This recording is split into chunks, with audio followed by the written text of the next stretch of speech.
Brexit has been responsible for a third of food price inflation in the UK since 2019, according to Bloomberg, based on a research paper by the London School of Economics, or the LSE, casting doubt on the government's attempts to prove that the EU departure has helped Britain.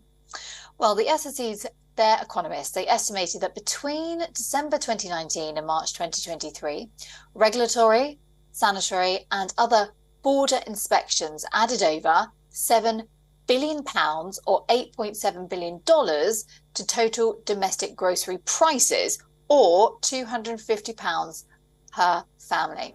Now, according to them, prices increased by 25% over the period instead of the 17% they would have increased by had Britain remained a part of the EU single market.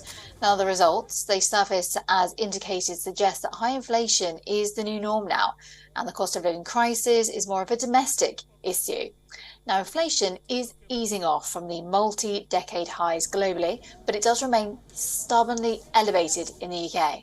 Prime Minister Rishi Sunak is under more scrutiny after polling firm YouGov found that almost two-thirds of Britons believe that the government is managing the EU withdrawal badly.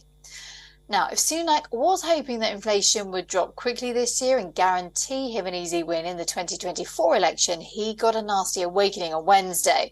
Data showed that inflation figures have exceeded expectations for 3 months in a row. Inflation is becoming more persistent and penetrating previously unaffected areas such as grocery and mobile phone bills. While in Japan last week, Sunak told reporters that his Conservative government has already delivered benefits.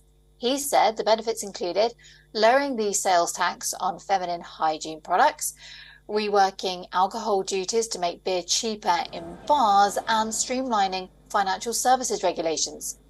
However, that is not convincing everybody. Britain's new trading arrangements following Brexit formally began in January 2021. Now, the LSE research showed price rises have been noted in food categories with a heavy reliance on imports from the EU. So we're talking about beef and cheese, for instance. Well, for more on this topic, let's join our London correspondent, Alex Isaac, who has been following this. Now, we know there's been many reports, actually, some of which from Bloomberg, that Brexit is costing the UK economy some $100 billion a year, for example. We're hearing that Brexit is generally making life more expensive. Before, we were just talking about the fact that inflation was to blame. So it's a bit of a difficult one for Sunak. We know he's a Brexiteer himself. The government, they model themselves on leaving the EU. So do you think that this data will make an ounce of difference to the government's strategy on Brexit?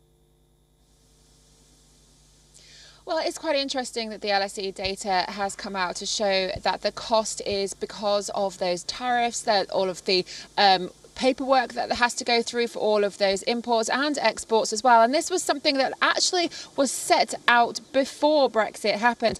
There was a huge suggestion that it would be a 22% increase across the board on all imports coming into the country if Brexit went ahead.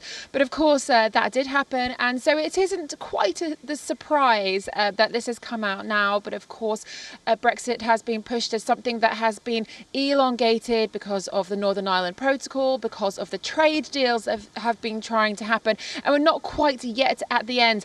Obviously, Rishi Sunak has to stand behind his own party, which were the ones behind the Brexit forthcoming, and he has been saying the small things that have made a big difference, but for people on the streets, it won't make much of a difference that their feminine hygiene products are slightly lower than they may have been this time last year, but they won't have been as low as they were before Brexit. And of course, Labour, the opposition, have been saying that when they get into power, if they get into power, that they want to bring back some of those EU rules that were taken out by the Conservative parties, and that includes some of the human rights rules that have been removed. But of course, they will have to go through it in the next year. Everyone will have to go through this before we get to the general election, because prices are not coming down. And Brexit is one of the major issues that was foreseen. The fact that there aren't out there pickers for fruit and vegetables, the fact that a lot of the imports coming into the country are on fruit and vegetables. In fact, there was talk about lowering tariffs so it could be cheaper for those outside of the country and trade deals to come in. But then if that was going to be cheaper on the tariffs, it would mean that our exporting of cheese and meat, that would also be a real problem for the British farmers, who have to also import other deals as well. So they're not really getting a huge benefit. And it looks likely that even though inflation may be coming down slowly, prices aren't likely to be coming down in the near future, and probably not even at the end of the year. Oh, that's a depressing thought. Thank you so much, Alex Isaac. And of course, this is coming out on the same day that we know that Germany has entered recession, and also that net migration to the UK is at a record level of 606,000 in 2022. So many elements to this story. Alex Isaac, our London correspondent, thank you.